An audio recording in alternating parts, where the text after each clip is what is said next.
Hi everyone, thanks for joining. It's great to have so many of you here. We have close to 68 participants, so it'll be some time before everyone joins in, but we can start the session right now. Thank you all for joining. This session will be conducted by Hazel from the Ardens training team. But before that, I would want to share my screen and let Nav take over a few of the content on safety netting. Just a few seconds. So Nav is our clinical lead, GP clinical lead for Croydon. So yeah, Nav, over to you. Thank you much, Justine, and thank you for joining the call. I'm sure some more people will join along as we start. So just a quick 5-minute intro. Santina is also on the call. We both lead in Croydon as the cancer leads, and I'm also the medicine lead. So what is today's session about? So we're going to discuss decision support tools in cancer care. These are sets of tools that have been around for some time now, but we know how important they are and how useful they can be to practices. It's all part of implementing a quality system to your practice. They allow you to use decision support tools about when to refer patients, but also there's tools to allow safety netting to ensure that best practice and standardized cancer care for patients is followed. There are sort of 3 features of decision support tools that we can talk about today. And broadly speaking, you've got safety netting, referrals, and risk assessment. And in terms of safety netting, what do we mean by safety netting? So we all, as clinicians, we safety net every patient consultation that we have, but there are certain patients who may have cancers, may have sort of worrying symptoms where we are investigating in primary care. And the point of safety netting is to allow some sort of robust, ideally digitalized format of following these patients up pre-referral stage. And so today we're going to discuss how Ardens is a tool that can allow that today. Safety netting is perfect for that sort of high-risk patient that you might have, perhaps someone with mental health illnesses or learning disability, where you ordered a chest x-ray because they've had a cough for 8 weeks, or you ordered a fit test, and it's an electronic tool which allows sort of some degree of checking at the practice level. The decision support tools also help with referrals. They help streamline your referral processes, make sure you're using the right forms, make sure that the right tests are done before sending an urgent suspected cancer referral. It reduces the risk of missing a form and then having it rejected and so on and so forth. As we know as GPs, that can be very frustrating. So having a sometimes just improve that process. And it also improves continuity of care by ensuring all necessary patient information is transferred, with the referral. Risk assessment tools. So these tools can be used in different ways, but one of them is to look at a patient's data electronically, look at the symptoms they've been coded with, and to suggest to the clinician an appropriate investigation or pathway or referral stage. So an example would be, a patient with early onset diabetes, weight loss of a certain age, and having an electronic system that would flag up to say, look, this patient fulfills the pancreatic cancer guidelines. Have you thought about referring them to this? And so Ardens also has a tool to allow us to look at those sort of patients and to sort of aid clinicians of any form, including GPs, pharmacists, physician associates, to sort of make sort of best practice decisions, using NICE guidelines. So that's like a sort of a nutshell of what decision support tools can do. And what we'll do at this stage is that we'll hand over to Ardens, who will go through in detail the Ardens tools that are available to practices across Southwest London. And before I sort of go on, obviously, I invite any sort of comments, or Santina, if you want to add anything, please do go ahead. Yeah, and I think we're introducing, is it Karen? Is it Hazel from Ardens as to take over from here? Yeah, It'll be Hazel. Okay, are you ready for me to take over? Yep, please go ahead. Well, thank you all for joining this afternoon. So what I'm going to be doing now is giving you an overview of the resources that we've made available for all the practices to use to help with your cancer patients at all stages in their journey. So we've got resources with assisting right from helping with early diagnosis through to make sure that patient gets the ongoing care and support that they should be getting, making sure that all of that is in line with your contract work as well, safety netting those patients to make sure they're getting that follow-up care. Also got resources following right the way through to end of life with that patient. So what I'm going to try and do, I'm going to kind of follow the journey of that patient, starting off with them coming in, you're identifying that perhaps there could be some symptoms here that might indicate cancer, and I'm going to go right the way through to end of life and show you the different sorts of Ardens resources right the way through that journey. So please do feel free to ask any questions as we go along. I will stop every now and then to check if anyone's got any questions, and I am going to start by sharing my screen with you, I hope. There we go. So hoping you can all see my screen. Not going to do a great long PowerPoint presentation because there's a lot of resources that I want to get through when we move into EMIS, but just to show you what we are actually going to be covering in this session, I'm going to be looking at our clinical safety alerts that are going to alert you at the point of adding data to a patient's records, advising if there are any potential cancer symptoms there and what potentially you should be doing about them. I'm then going to go through and show you our NG12 Cancer Analyser, which is identifying whether the patient's symptoms and findings meet the criteria for referral, and then show you where you find all that referral information. It pulls all that nice guidance into one place for you. We're then going to go on to looking at the Ardens Fast Track Safety Netting System, which is a way of tracking those patients to identify they've been referred for a 2-week wait, have they actually been seen in clinic? Also, as was said earlier, they've been sent for an urgent chest x-ray. Has that x-ray result been back into the practice, and has that been seen and identified and checked by people? I'm also going to demonstrate a couple of the data quality alerts. So our data quality alerts are going to help you with your contract work, so QOF coding, ensuring that your patients are on the correct register and therefore you're getting your QOF points for it, but more importantly for patient care, that they're getting that follow-up care that they should be getting. I'm going to briefly go over the cancer review template, which enables you to do a structured cancer care review for that patient, again ensuring that your QOF data is captured accurately for them. And then we'll have a little look at the end of life resources to support those patients when they are coming towards their end of life. And then I'm going to move into our population reporting part of EMIS to look at some of our searches that will help you identify with missing diagnosis, monitor that achievement of work that you've done for your contract work, and also any outstanding contract work that you need to be doing, or from a patient care side of things, any patients that you need to be following up and maybe having a look at their records in a little bit more detail. So that's everything that I am intending on covering. What I'm going to do now, I'm going to move into EMIS and start off with looking at a patient comes in to see me and potentially they've got some symptoms that might trigger a warning, this could potentially be cancer. Now, this is a test EMIS system that I'm using, so no patient data is real in here. And also, please remember, I'm not clinical. So some of the data that I do add, it probably will make absolutely no sense to you at all, but hopefully the idea of how things work will make perfect sense to you. So the first thing I'm going to show you is I'm going to go into my patient's records, and the patient has come into me with severe fatigue. So I'm documenting that on the patient's records. I'm coding it. I'm adding that code to the patient's record. And what you're going to see, this is one of the Ardens safety alerts. So most of our safety alerts look like this. They're red writing, middle of the screen. They will say in the bottom right-hand corner of the box that it's an Ardens alert. And what these alerts are doing, they're mainly based on NICE guidance and MHRA. And what they're doing is here, they're identifying there is a potential issue here. It's linking through to the NICE guidance for the coding that you've just added. We've tried to make it really quick and easy for you by summarising these key points in this box, so that hopefully by reading this, you will identify what the issue is and what you need to do about it. But we will always put a link to wherever that information came from. So that was one example. I'm going to give you a couple of quick other examples, and then I'm going to show you where these sit within the EMIS system so that in your own time you can go and have a look at some of the other ones. So this patient, I'm coding finger clubbing, and this is one of the new alerts, and this is identifying those patients, and it's saying NG12 cancer recommends urgent chest x-ray. They're not doing anything for you, these alerts. They are just giving you that information. And the final one I'm going to do, I'm going to diagnose this patient who is 64, and I'm going to diagnose them as a new diabetic patient. There we go.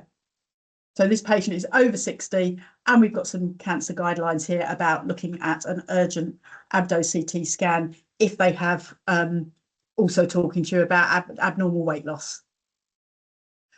Those are the alerts that you're going to see in the middle of the screen. There are some alerts that you're going to see down in the pink box. This test patient I have has everything known to man, so we're getting rather a lot in here. But you will see things like this. So this BRCA carrier, BRCA carrier, think cancer. When you hover over it, it tells you some more information on that alert there. So you're either going to see these middle of the screen, or you're going to see them in the pink box. Now, the pink box is somewhere that EMIS put a lot of their alerts. We're not duplicating anything that EMIS have done, so we're not trying to give you alert overdose. But if you hover over the alert, at the bottom of the additional information box, if it's one of the Ardens alerts, it will tell you alert provided by, and there's a link to our website. All these alerts are active in your EMIS system, and they sit within Resource Publisher. So for anyone who has access to Resource Publisher, might not be clinicians, this might be more your management team, but within the Ardens folder, there is a folder that says Clinical Safety Protocols. And in that folder, we specifically have a cancer folder, and that's where you will find those protocols that are popping up in the middle of the screen for you. Any questions from anyone at this point? Okay, so I'm going to move on now. So my patient potentially... Sorry, can I just ask? I mean, does it have to be put in problems? I mean, what if we pre-text something in history? It's fine. It doesn't matter where you put it, as long as you are coding it. So as long as you're actually linking it to a code. Yeah, because this is where I worry that if you're linking it to a code and then that problem comes onto their like active page, because it's not a diagnosis, so why would you read code it? Do you see what I mean? And in answer to that question is, you would read code everything you are putting into a patient's records, because if you're free texting a consultation, none of that data can be searched on, none of that data can be extracted. So yeah, I get why you're saying you might not want to put it in problems because it's not a clinical diagnosis potentially, but you should still be selecting a clinical code to add it. So if I've just put it as a comment, I have selected it as a code, it's brought up the warning, but that's not going to add that to the patient's problem page, but it is going to add it to the patient's care history page as a coded bit of data within the patient's records. I hope that answers that question. Yeah, but I don't think a lot of clinicians, I mean, maybe I'm wrong, I don't think a lot of clinicians do that as a part of their normal stuff. Okay. As an EMIS trainer, I would advise that you should be coding wherever possible. I know perhaps you want to spend your time doing free texting in your consultation, but remember, none of that is extracted. If your practice or your ICB wanted to do a search on, let's say on finger clubbing, you know, is this something that we need to be aware of within our ICB? If you haven't coded that data, that patient may as well not have on their records, because it's not there to be extracted. But that's completely outside of the Ardens resources. That's completely down to you as a practice, you as an ICB, to decide how you code within your patient's records. And I just add a clinical input. Look, I completely appreciate the comments about coding and free text, and it's a balance, as everything is a balance as a clinicians. You obviously spend your time coding every single last thing. You'll never finish writing notes. I think it's probably those salient points. If there is something that is a particular symptom where the patient's come in with, where it's a clear the main focus of the discussion, like fatigue or cough. Otherwise, obviously, any of these electronics tools, they just can't work off free text, because it is sort of almost impossible for the systems to work that way. But I think by and large, most clinicians will still code at least a couple of salient codes in every consultation.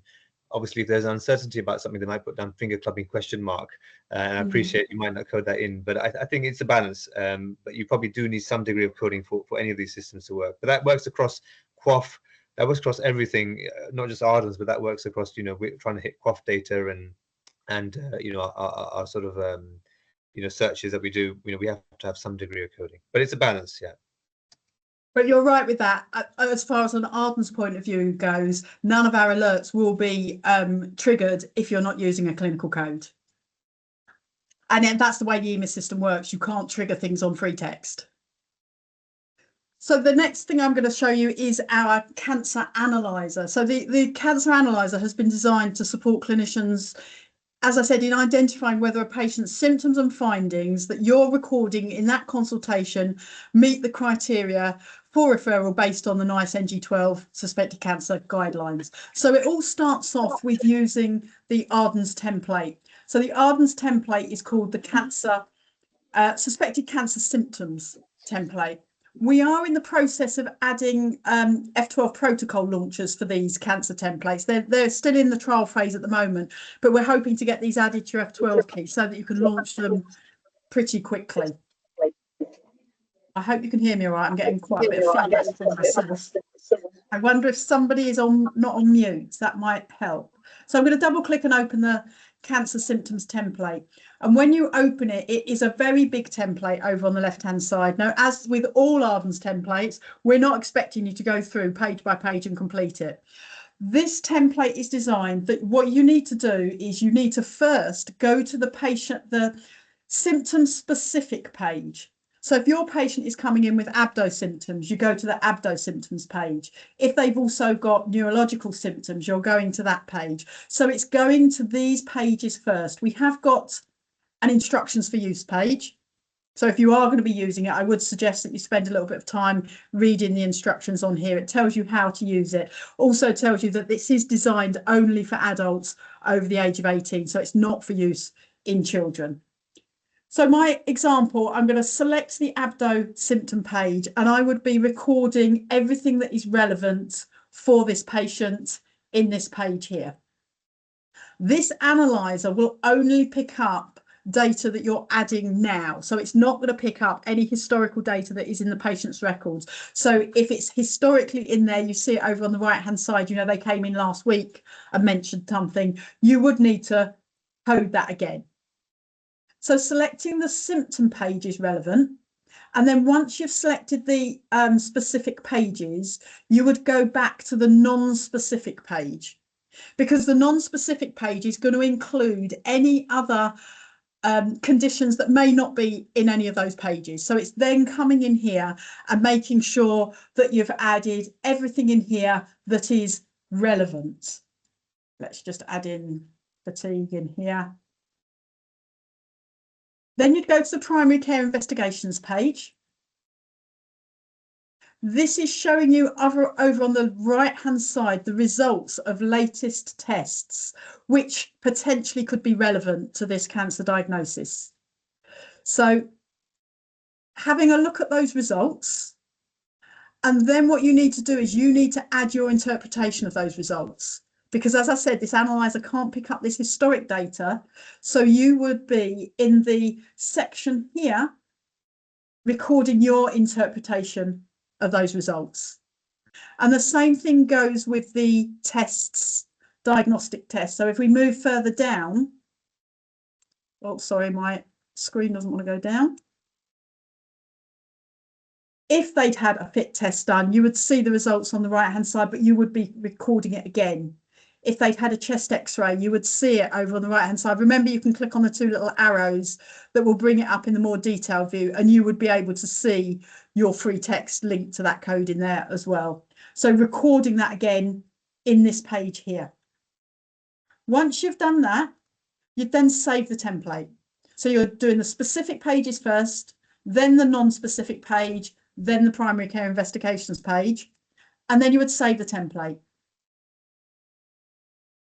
You're then going to get a multiple choice question box pop up in the middle of the screen, asking you, have you completed everything that you needed to complete? If not, you can say no, take me back. If you don't want to run the analyzer, you can just say exit without running the analyzer. But if you're ready to run the analyzer, you can just say yes, launch the Ardens NG12 Cancer Analyzer. And what that is doing is it's pulling all that information through. Now I've just coded that data, so that's why that's just pulling that one through. That's pulled all the data I've just recorded in that template into this analyzer. So the first page is just showing you the symptoms that you have recorded on that specific symptoms page. And then you've got your specific page. So on the abdo page, this is giving me the specific guidance around abdo referrals. The next one is giving me the specific NICE guidance around bleeding guidance. However, if you were to go straight down to the bottom page, the NICE recommendation page, this is the page that is going to pull all that information into one page. So anything that's duplicated in the previous pages, it will be pulled through into this bottom NICE recommendation page, removing any duplications.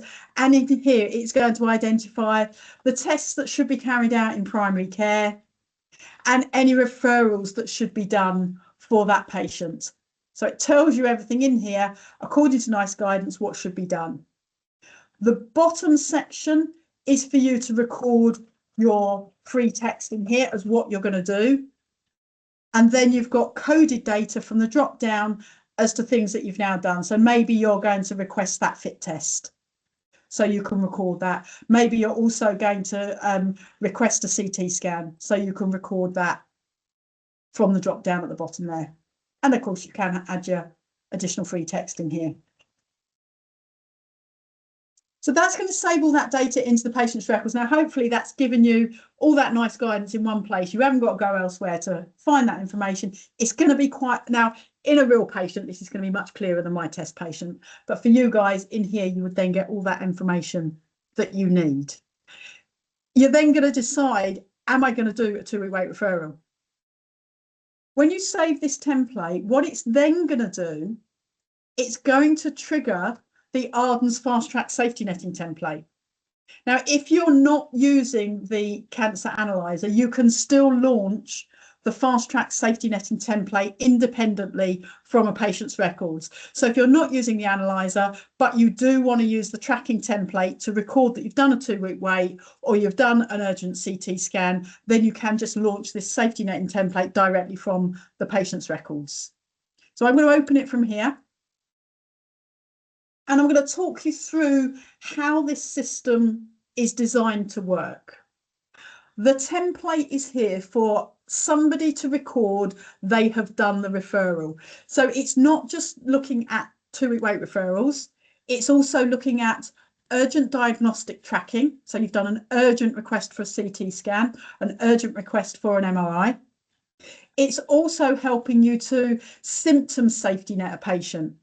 You're not actually going to do a referral, but the patient has come in to see you with a severe cough and they've had this cough for 6 weeks.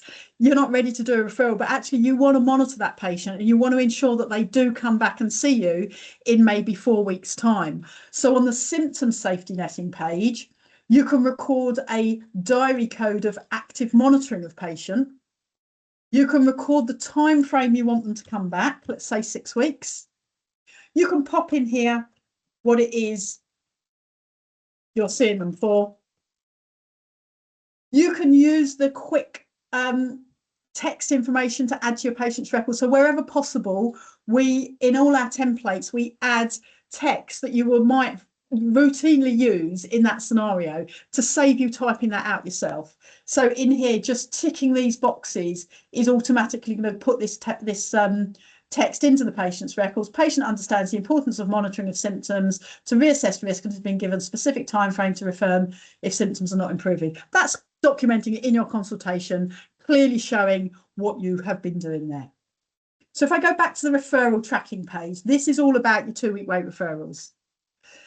In the top section here, this is recording the specific code for the clinic you are sending the patient to.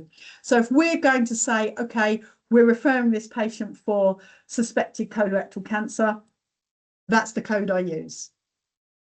This is the code that's going to trigger the system to start working. I can see a hand up. I'm just going to finish this page and then come to your question, if that's okay. You've then got the, again, quick text to add to your patient's records to save you typing it out. You've given them written information. There's the link for the written information. Anything with a blue hyperlink is external websites. So that's the written information to give to your patients about 2-week waits. You've recorded that you have let them know that it is a possible, that it needs to be in the next 2 weeks, and you have told them that it is a possible cancer diagnosis. Yes, somebody's got a question. Santina. Yes, thank you. I'm just wondering, obviously things have changed a little bit and they're no longer 2-week waits. It's not urgent suspected cancer and it's actually within 4 Sorry, weeks. I should take that phrase out of my vocabulary.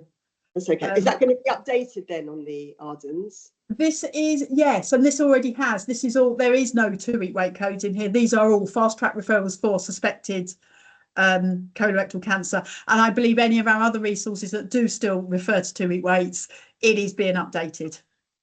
Thank you, just for the clarification. Thank you very much. And thank you very much for reminding me about that. I need to take that out of my head. When you've been saying something for so long in the same way, it kind of sticks, doesn't it? Apologies for that. Yeah, so fine. Thank you. The code in here triggers the system to start working. So when you save that template, what will happen is within the patient's record, that is running in the background now, that 2-week, that fast track referral code and the data it was entered. And I'm going to swap patients now because I can't get this to work in this patient. When that code was added more than 3 weeks ago, and they haven't had a code to say they've been seen, what will you see in the pink alert box is an alert that says fast track referral query not seen. And when you hover over it, it tells you the date of the referral and what clinic that patient was referred to. So you can then, if you've got the patient in front of you, you can just check, have you actually been seen? Or maybe if the secretary's got the patient on the phone, they can double check whether or not that patient's been seen and then recording it. So the idea is that when the letter comes back into the practice to say the patient has been seen in clinic, usually the admin team will either launch the template as I just showed you. So from the patient's records, they just launch the fast track safety netting template, or if there's an alert in the pink box, they can launch it by double clicking from down there. And that will show them the seen in clinic page for them to identify the patient has been seen in colorectal cancer clinic and everything is okay. That will remove the alert from the pink box, and that will also update our searches. Yes, questions? Ruth's got her hand up. Hi, that's great if you're in the patient's notes, but if you're not, then obviously you're not going to see it. Is there a different list for admin or someone like that to look through? Cool. Yeah, absolutely. I'm just going to move on to that now. Cool. Just before we move on to that, Hazel, can I just quickly, just to make sure that the clinicians on the call, the admin team as well, know the difference. We're going through the Symptom Analyser tool and then the safety netting tool, and they are two distinct tools. I just hope that everyone on the call sort of knows the difference between when we'd use one and when you use the other. The Symptom Analyser tool is for when you want some help and some advice, guidance about when to refer, what tests to do. The safety netting tool is actually a sort of a fail-safe electronic system of making sure that patients have their tests done, or if they've had an urgent suspected cancer referral done, having an electronic system tool for admin staff to then chase to check that they've been seen and to check that everything is appropriately coded. So they're two distinct tools here. So I just want to make sure that people don't get them blurred. Yeah, thank you for that. The way I demonstrated it, the two tools are linked together, but you can use them independently. So if I was just wanting to record the fast track safety netting, I could just launch the fast track safety netting template as a standalone template, not using it through the analyzer. So just launching it here. So that was the example of the fast track referral. The diagnostic tracking page in here, you need to code that it is an urgent referral, as well as selecting whatever it is you're referring, because those two codes together is what is triggering this system to work. So it's going to, those two codes together, it's triggering, has this patient had the MRI result come back into the patient's records and has it been checked? So what you will see if it hasn't, down in the pink box here, we're hovering over that and it's saying 23rd of October, they were referred for an urgent X-ray. That result has not been back into the patient's records and not been checked. So that's why you're seeing that alert. And then the third page, as I showed you earlier, this is your active monitoring. So you're not doing any sort of referral, but you do want to follow that patient up. You want them to know the importance of coming back in to see you. Therefore, you can use the diary code active monitoring. And what that will do is it will sit in the patient's records and it will then also appear down in the pink box when that becomes due. But as Ruth rightly said, that's all well and good when you're in the patient's records, but that's not when you're wanting, you know, that's probably after the horse has bolted scenario. You want to make sure this is being followed up in a timely manner. So what we have for the admin team within population reporting, within the Ardens search folder, so for each practice, somewhere amongst the A's in your practice folders, you will have a folder that says Ardens. And in that folder, under the folder number 4.14, conditions cancer, if I open that up, we have a folder that says fast track safety netting system. And this is where they can go and run these searches to identify whether anything is outstanding. It's broken down by the 3 different sections.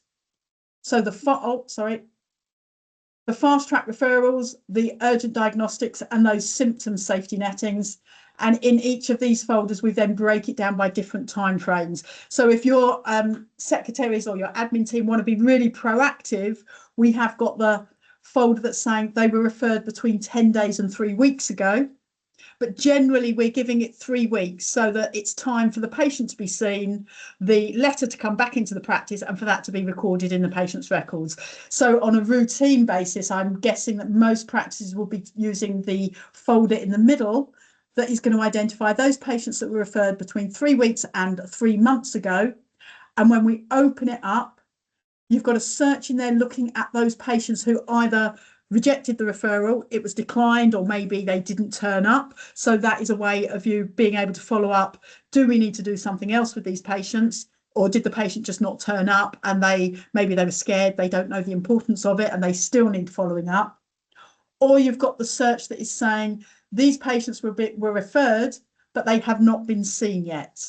And using the report underneath, view the results of the report, that will clearly identify the date of the referral, where they were referred, and then whether or not they've had any code, whether they've been seen in 3 months. Yes, question.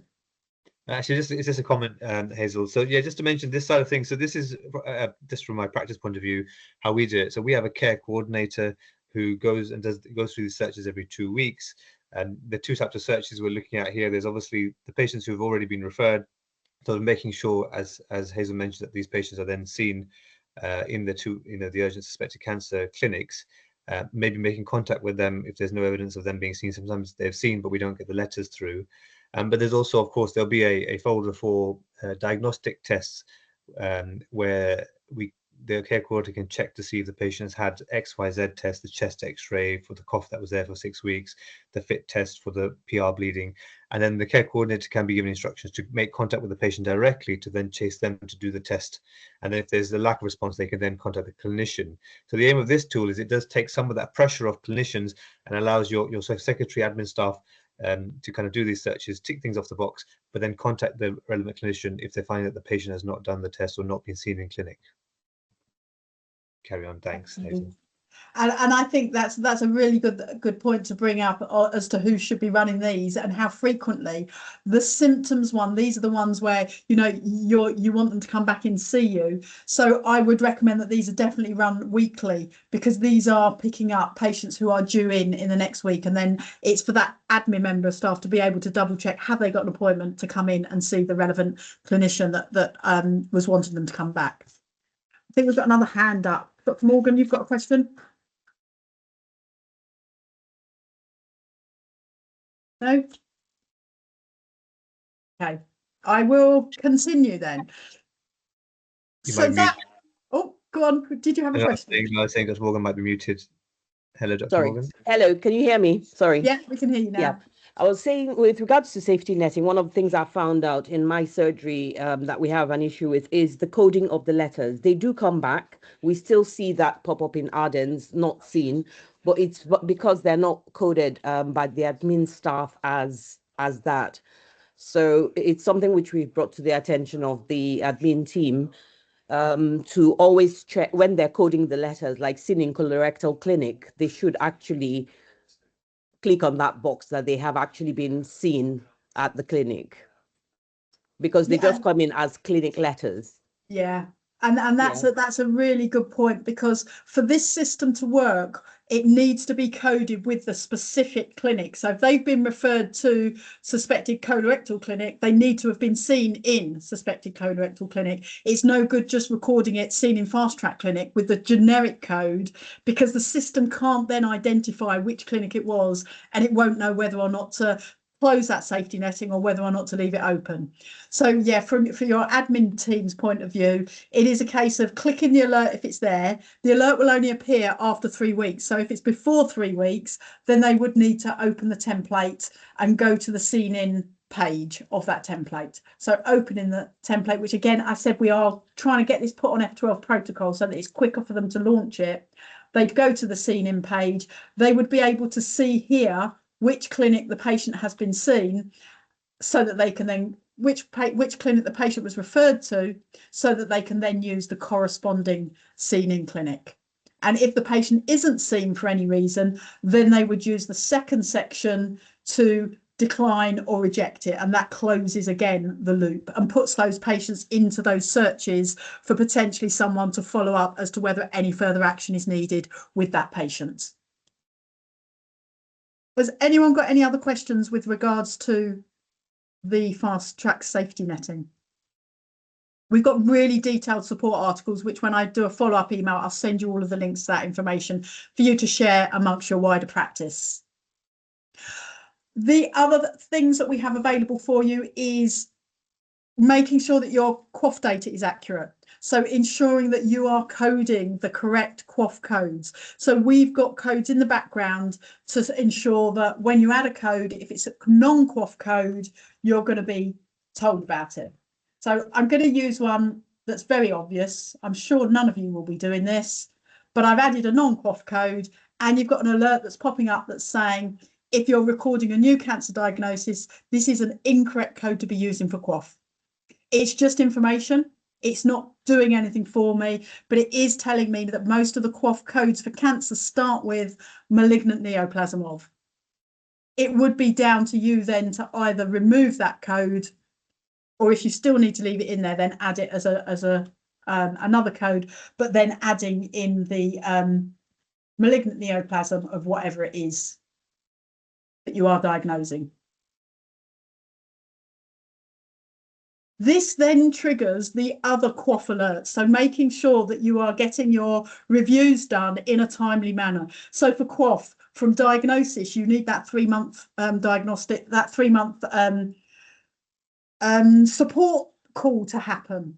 This diagnosis letter might have come in 3 weeks after you referred them. You might be backdating the diagnosis. Therefore, that time frame is getting smaller and smaller. So at the point of coding the diagnosis, this might be a good point for whoever's doing it to then go and say, actually, let's make them an appointment in 2 months' time with Dr. X, Y, and Z to ensure that they do get that appointment within the relevant time frame. So this alert is also going to pop up when you save a consultation. If it hasn't been done, you're in the patient's records, it's going to pop up again later on just to remind you that they haven't had it, and that does need to be done. I can see someone's got their hand up. I'm not seeing everyone on the screen, so apologies if you do have your hand up and I don't see it. Yeah, Imran's hand up, yeah. Yeah. Yes, hi. Yes. I wanted to know if in your searches you have a search for the conversion rate, cancer conversion rate. That's above my expertise. What's conversion rate? I can discuss that. So that statistic is not necessarily something that we get through Ardens. Cancer conversion rate is, you know, the proportion of urgent specific cancer referrals which end up being cancers. But that data, we as cancer leads, we can provide that data. It's actually all available on Public Health Fingertips website. But we can always absolutely just contact me or Santina. We can get some data to the practice, because it's always interesting to see, you know, when you do send referrals, to see which ones end up being cancers. But it's slightly outside of the scope of Ardens as such. But why so? Because firstly, the fingertips, that is not the recent, and there's sometimes 2 years old data which we have on fingertips. Secondly, during a CQC visit, they always look at conversion. What is your latest conversion rate? Why is so? And they go into more detail, what is going on, etc., and various analysis. So I think it is very prudent for Ardens to have that somewhere. It is only a if you understand what a conversion rate is, it's just having a numerator and a denominator, how many referrals were made in such a period and how many out of those were cancer, and you get the cancer conversion rate. It's a very simple mathematics there. But I think Ardens should tell us what our conversion rate is. Okay, I think I need to leave that up to someone who actually knows what they're talking about in that in depth and send that through to us, and we can put that through to the development team. I was just having a check in here whether any of these searches would be what you're looking for, but they're not. I don't think they're exactly what you're looking for, because these are already looking at diagnoses. So you're talking about the referrals. Yeah, it's a really good point. No, it's absolutely. We've got these here. We've got these here that are looking at the number of referrals in the last year, and then of those referrals, things that have been done. So if you put that into an email for me, I can take that to the team to see if there's anything that can be done specifically for that for you. Okay. Thank you. I agree. Okay, it's a good point. It's a useful thing to have, and especially because fingertips is a bit older. I appreciate that. Thank you. Thank you very much. We've now moved on to doing your structured review with the patient. We've got our cancer review template that incorporates QOF as well as best practice. Now, when I was talking about the fast track template earlier, and I said we're trying to get protocol launchers to add to your F12 key, this is what I'm talking about. What we've done for most of our templates is we've added a protocol launcher here so that you can quickly access the Ardens templates from anywhere in the patient's records. So if I double click the all template launcher, in here, it asks me what type of template do I want. And if I go to the clinical templates folder, I can open up the cancer folder in here to get to my main cancer template. But as I said, we haven't got one for fast track at the moment, but we are looking at putting that within the cancer folder. If I launch the cancer template, the very first page is going to be your QOF page. On the first page, this is going to identify whether or not your QOF indicators have been achieved. As you can see, my patient isn't on the QOF register, therefore we've got a red cross and it's not there. If I was to swap patients, let me see if I can find a patient quickly who I think will be on the register, just so that you get the gist of what we're doing here.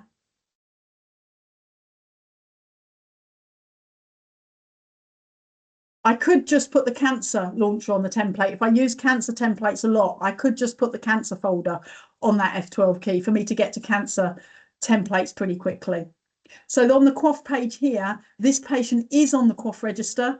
However, we haven't achieved CAN 005 because we were out of that time frame for their 3-month discussion review.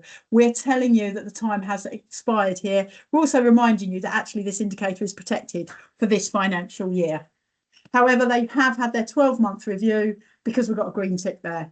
So this page is purely coding only. It's a quick way of seeing, have I coded the correct codes for QOF? It then may be that you want to use the template to do a more structured review, in which case you would go to the relevant page. If you're wanting to do that 3-month review with the patient, you would go to the 3-month page, and you should have everything in here that is relevant for documenting that 3-month review with your patient. That is the correct QOF code at the top here. So as I said, the QOF page is purely coding, but if you're wanting to use it for a more structured review page, this is the page to come to, and there's your QOF code. So we tell you in red writing whenever anything is a contract code. So in here, this is your way of documenting everything that you've done with your patient at that 3-month stage. Anywhere you see blue hyperlink is a link to external websites. So we've put plenty of information on here that hopefully will be of use to your patients. Remember with text messaging, it means that any of these you can just copy, right click, copy the hyperlink there, and you could include that into a text message and send that off to the patient, and they've got that link to the Macmillan support page there directly at their fingertips. So moving on down, you've got the information to be recording about their financial status, whether or not you're completing the SR1 document, any lifestyle information, resuscitation information, documenting it on the patient's records there. If you want that patient to come back and see you again, and your practice is using diary recall dates, then you do have the option at the bottom here to record another cancer care review, and you can set the time frame in the date box. Maybe you want them to come back in another 3 months just to see how they're getting on and make sure that everything is okay with them. If you were doing the 12-month review, you'd go down to the cancer care review page, which is a little bit more detailed in here for you to be recording, you know, the stage in the cancer's journey, how aware are they of their diagnosis. See, all of this is coded information so that it can be searched on. It just means it's a little bit quicker way of you completing that consultation and saving that into the patient's records. So those diary dates, if I put a diary date into the patient's record, that will appear in the patient's diary in here. So if I'd ask, there's the cancer care review there. When that becomes due in the next 4 weeks, you will then see it down in the pink alert box as being due. We also have, for your admin team, within our diary recall searches, in here we have searches looking at follow-ups. So in the they could be using it for anything. I don't mind whether it's a cancer review follow-up, a blood test, or a chest x-ray. They could use the top folder, but if they want to narrow it down, then they could come into the relevant folder down here and just find the cancer care review searches and look at those patients that are due and make sure they come in and have an appointment booked. So that links through to our diary recall system. Has anyone got any questions around that system? No, just to add, I just want to add a comment. I mean, we've got such a variety of tools here, and those practices can pick and choose. Isn't that correct, Hazel? What tool? Absolutely, they don't have to use everything. All I wanted to do was give you an overview of everything that's available. It's up to you which bits of this toolkit you use. You might find that you don't think any of it is useful for you. You have systems in place yourself that are robust and working well, in which case I'm very much of the attitude, if it's not broke, don't fix it. But I just wanted you to be aware of everything that is available. Should you not have systems in place, should you not have templates in place, and you feel that actually these will be more beneficial for you to be using. Absolutely, and that's the main thing. I think practices can try with one tool, see how they do, and then they can explore the other tools step by step. They don't it's not all or nothing, basically. Yeah, pick and choose. So then the patient moves on, their end of life, and you might want to record end of life information. We've got our future planning template. I'm going to open it from here because actually I know it's inactive in my system. So if I go into the palliative care folder, we have got the future planning clinical template for you to be documenting everything around end of life. Really important this is, because remember, this is going to upload that detailed information to their summary care record. So that is dependent on them having that crucial code, express consent for core and additional summary care data upload. If it's already been recorded on the patient's records, you will see it over here in blue with the date it is there. So ensuring that the latest code here is what the patient actually wants. And then you've got your treatment escalation section for recording important details like where do they live, who do they live with, who's next of kin, emergency contact details, any treatment escalation levels that you want to be recording. Do they have a respect form? What's their CPR status? Are they aware of their CPR status? Other considerations, the wishes of the patient, your palliative care register coding, so putting them on the palliative care register, really important. Once you've completed that, saving that into the patient's records, we also have a document template that you might want to use that can then pull all that data through into a document for them. So just like clinical templates, we have a document template F12 protocol launcher.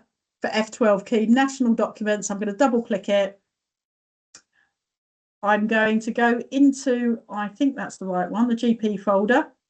No, it's not. Ignore me. Care planning.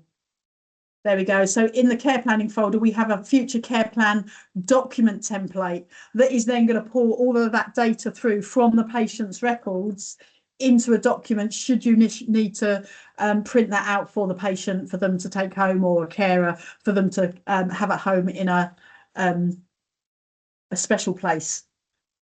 Just to say, it's an EMIS issue that if you are using anything, if you've got an open consultation and you want that data from that consultation to be included into a document, you have to save the consultation first, because until it's saved, it's not saved data on the patient's record. So if you've got an open consultation, don't go to the document create letter from there if you want that data from that consultation to be pulled through. Save the consultation first and then open up the document.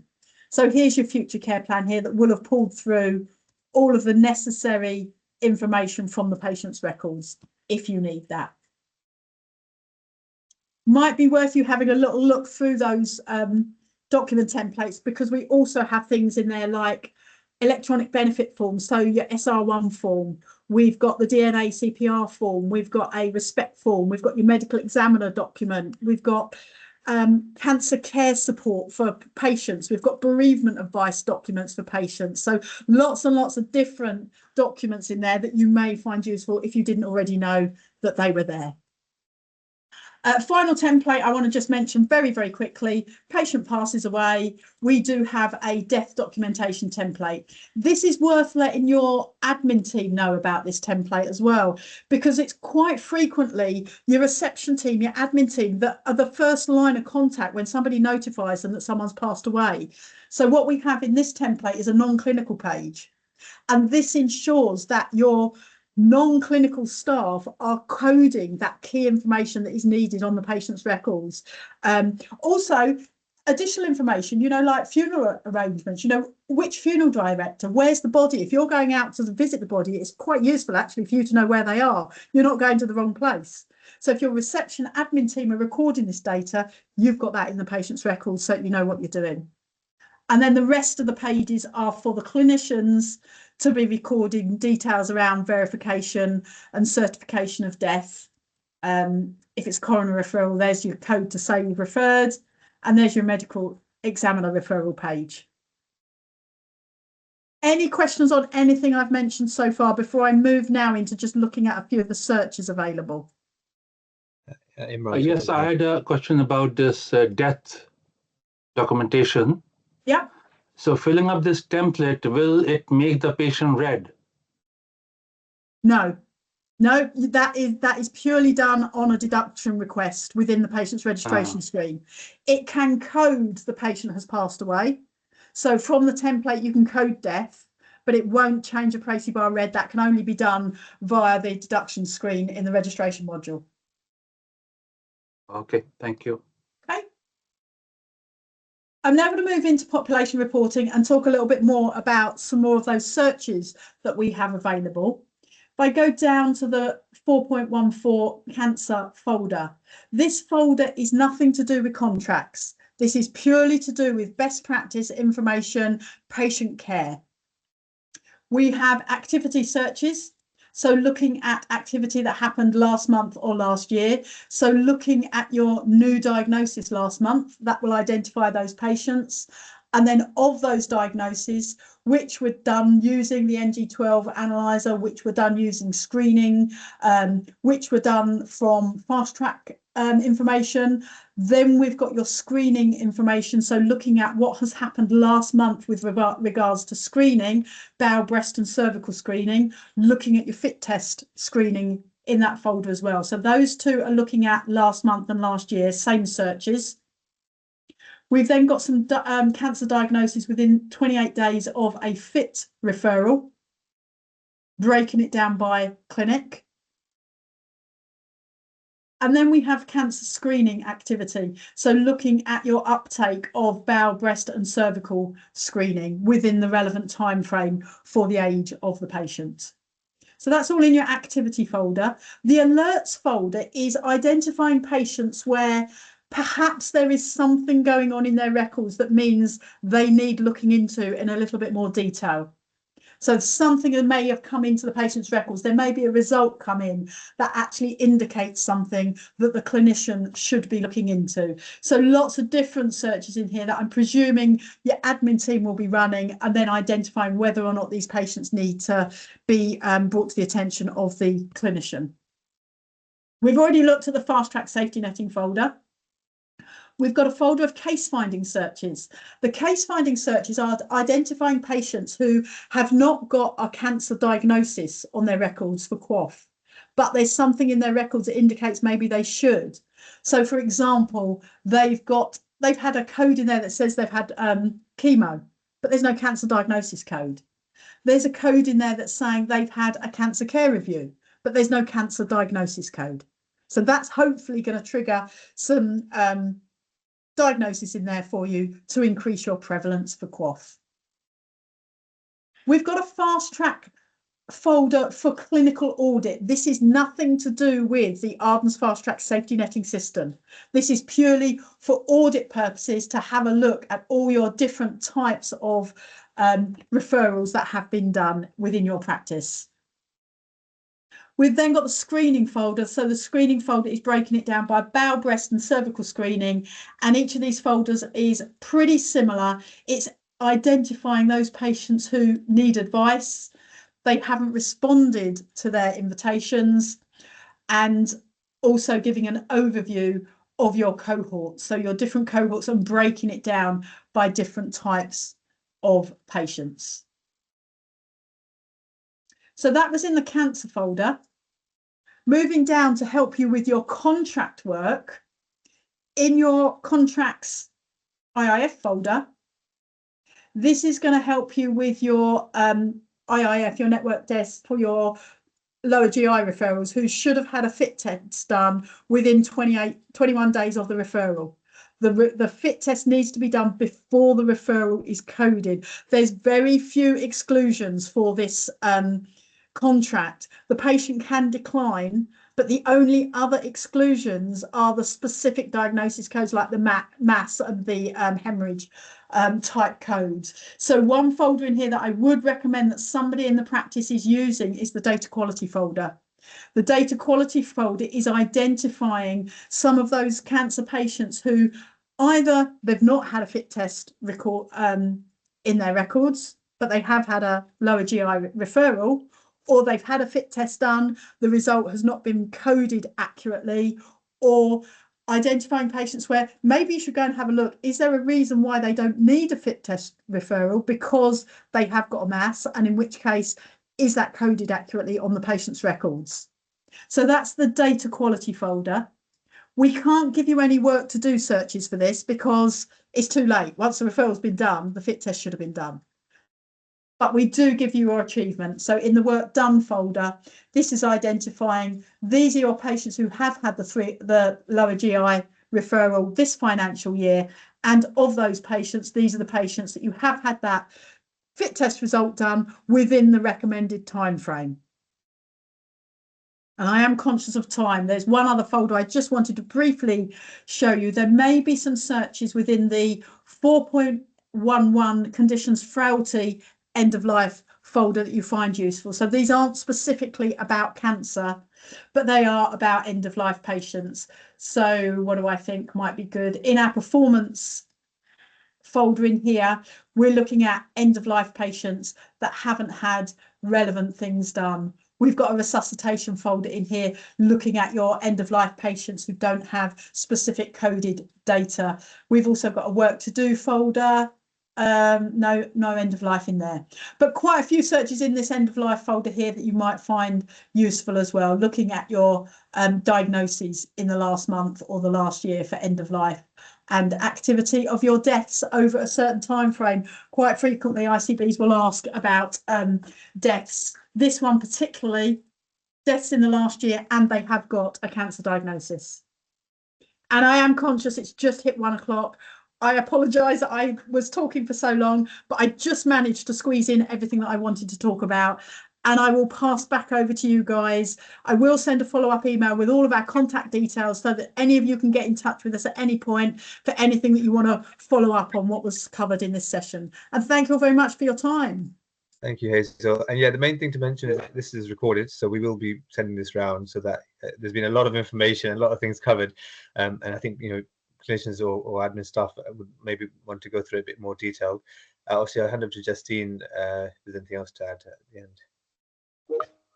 Sure. Thank you everyone for joining. It was really I hope it was really helpful for everyone. As Nav mentioned, the session is being recorded, so we'll be sending out follow-up emails with the recording as well. Thank you all for joining. Thank you.